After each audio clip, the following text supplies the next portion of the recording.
So you also can learn about life from this. Not so much. Life tips from Dungeons But and also, Dragons.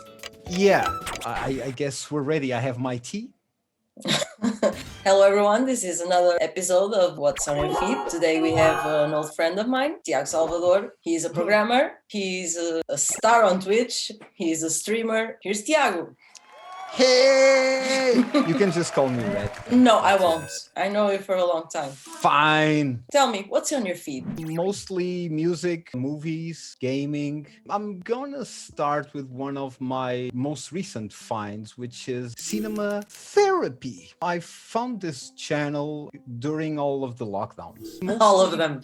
All of them. They mostly talk about psychological stuff about the movies. The guy on the left is a psychiatrist. The guy on I thought you were going to say the the right, psycho. And the guy on the right is usually movie director. They usually just pick up some topic and a movie to talk about, like a relationship expert reacting to red flags in relationships using Twilight, Harry Potter, and how to deal with bullies. And funny enough, they also teach you how to save your marriage using Die Hard. So they teach you things about life through cinema? Yeah, it's a really cool channel. I have binge watched a lot of the movies. Also a movie where they are using Inside Out to tackle toxic positivity. Toxic positivity. Yeah, Joy is happy all of the time because, you know, she's Joy. Yeah, you kind of got that a bit. No? Yeah.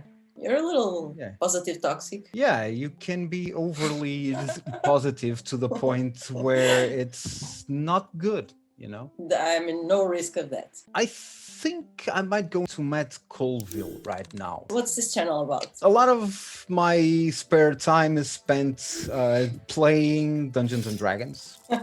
I knew you were going to go that way. I just knew it.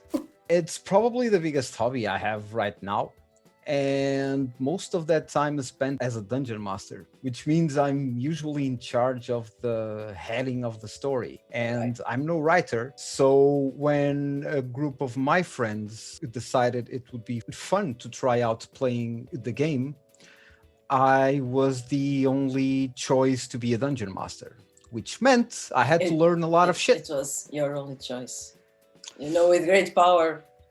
I was also the only one who actually knew the rules previously. So this guy was the one who you learned from your dungeon master skills. Yeah. He's the Yoda to my Luke Skywalker. He's your my master. Yeah, he's my dungeon master. Yes. Yeah. He has a whole playlist called Running the Game. He's almost a dragon. I like his voice a lot. Powerful dragon voice. He mostly talks to dungeon masters, not so much to players. Oh, so he doesn't talk to little people. Only fellow not to plebs. Dungeon masters. Oh, yeah. Not to plebs. He goes into a lot of aspects, how real life wars happen in our own history. So you also can learn about life from this. Not so much. Life tips from Dungeons but and also, Dragons. Yeah, he likes to run a that. more realistic campaign. So he takes a lot of inspiration from actual events in our history. All right. That seems cool. This is actually very helpful. Because I had to learn a bit of writing to write a good story for D&D, I found overly sarcastic productions. They talk about a lot of different subjects. I first knew them for talking about writing tropes. They usually point out the things where you can go wrong and the things you should pay attention in order to write a good cliche. Like how to write a chosen one or the power of friendship. Most recently, they started history hijinks, kind of like bloopers from history, like the failed assassinations from history, where it tells you that like Castro survived like 600 murder attempts. Because they were all so stupid. Well, yeah. If you read some of them, it's like exploding cigars, Looney Tunes stuff. Oh my god, yeah. It's like Looney Tunes. It's very little effort. It's quite easy to survive, man. But there Pretty are on the also some spot. funny ones, like the guy Fox, the November 5th The guy plot. Fox is the guy from Vendetta, right? From Yeah, the V the from movie V Vendetta from one. Vendetta, yeah. Yeah. Anonymous Mask, also known as the. Oh, of course you have one of those. Of course. Of I'm a course. programmer. Of course I have Of to course, have yeah. it. Yeah, we're talking about cliches, so I very much enjoy this channel, Lessons from the Screenplay. The stuff movies do right, the stuff movies do wrong, and they also give us excerpts of the script. Like on this video, they use Inglourious Bastards opening scene to show a good example of how to write suspense. Suspense? if you want to be Suspense. fancy about it, yeah. For example, this part. Oh, okay, This is cool. the script. Yeah, cool. Yeah, this is Tarantino's notes. So you can see the differences between what the actors put in by themselves and Yeah.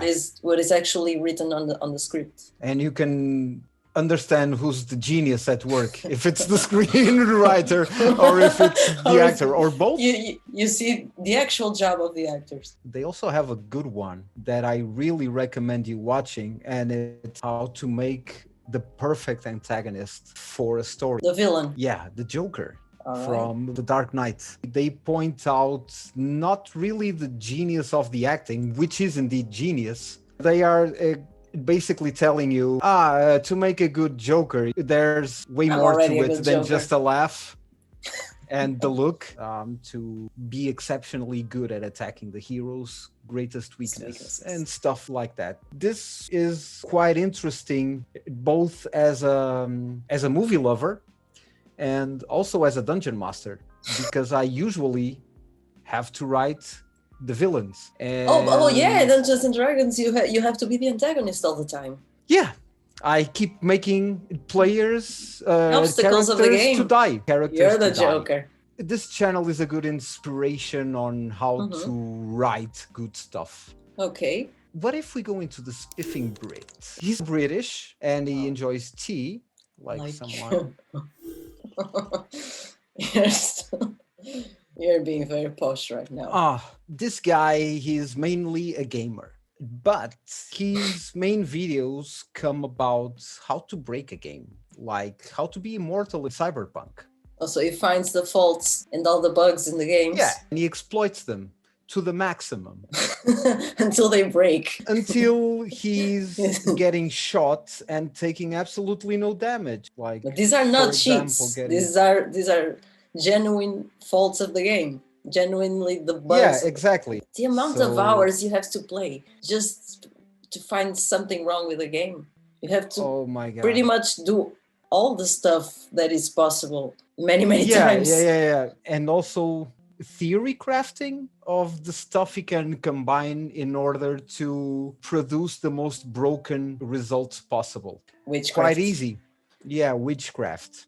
I also watch a lot of this guy's Toast. Most recently, he just does Among Us videos. Yeah, you have to explain what Among Us is, because many people don't know, if you can believe it. I can't actually, but I'll explain it. Hi, weird people who don't know what Among Us is, even though you might not like it. But such resentment. No, I'm not a huge fan of the game, but I know of it. And you play only online, right? Only online, and it's like a mafia game. Two are the killers in disguise, and you are stuck in a ship who's falling apart. Your goal as a crewmate is to fix everything before everyone gets murdered. And recently it's just Among Us. And yeah, I can see that.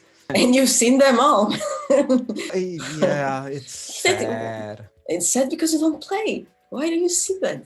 It's for real life, isn't it? You can be straight with me. Let's not go there.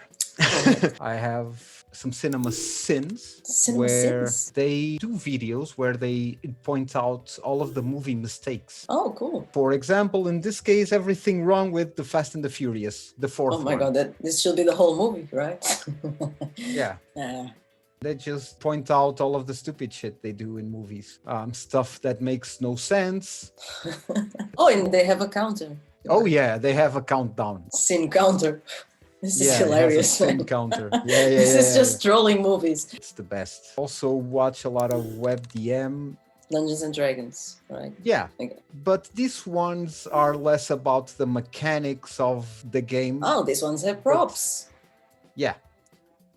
They are more into the philosophical aspect of the game. They mostly talk about how can you role play certain characters or situations, how to build a city or alignments. Alignments. I don't know what that is. Well, it's a good video to watch and learn. I will put it on my list. Liar. I don't know. I have interests. I have a lot of free time. I can go out. What else? I also had been watching a lot of Healthy Gamer. Healthy Gamer. He's a certified psychiatrist, I think. And he mostly talks about mental issues. In games? Or in the people who play?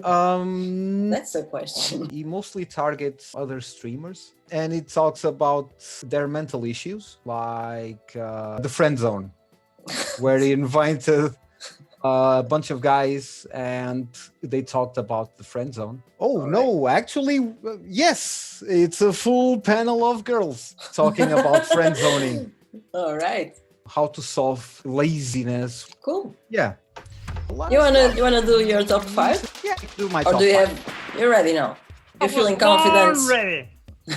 You're feeling pretty confident. Super confident. For number 5, I would say the Spiffing Brit. He's a fine chap. He mostly exploits bugs in games in order to make funny videos.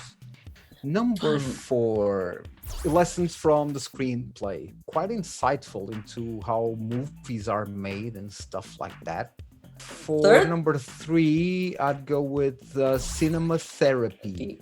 Quite an unusual way at looking at movies. For number 2, I'd go with overly sarcastic productions. They have the trope talks, they have ancient history bloopers, or as they call it, history hijinks. And number 1, I have to pick Matt Colville. Like I said, it's my Yoda.